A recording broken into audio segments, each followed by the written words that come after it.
नमस्कार सांग मैंने मो तरफ गणेश पूजार अनेक अनेक शुभेच्छा और शुभकामना। बर्तमान मुझे हस्टेल तो देखिपे के वर्षा होम हस्टेल भी गणेश पूजार कार्यक्रम होता आ पाने समस्त पूजा करने बसी जाते मुझे रेडी होकर पहुँची जाती पुष्पांजलि देलापर आमर होता भोग ये आम वार्डन मैडम हाई कहते भोग खाई लंच टाइम होता तो लंच आसला अरुआ भात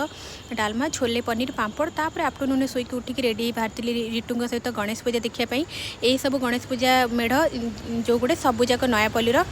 तो आम दुई तीन जगह देखिलु आ बहुत सारा फोटो भी क्लिक कलु आपर आम पलैलु टे सीआरपी जोटा कि साई स्मृतिर भेज रोल जोटा कि बहुत ही टेस्टी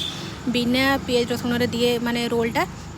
तापर आम जाइए रोल खाई देलु तापर आम टे पलैलु जुडियो किसी रिटुं सपिंग कराला बाकी किसी सेमती किसी पसंद आसलानी तापर रिटु जाकि मोपाई टे फुल दुकान रू गोटे रोज आनी देते जोटा कि बहुत ही लाज करी ही दौले आ लास्ट रिटुंगर मोर कोल्ड कॉफी पी देलु रिटु मत बाय बाय कहते मिनी ब्लॉग रही नमस्कार।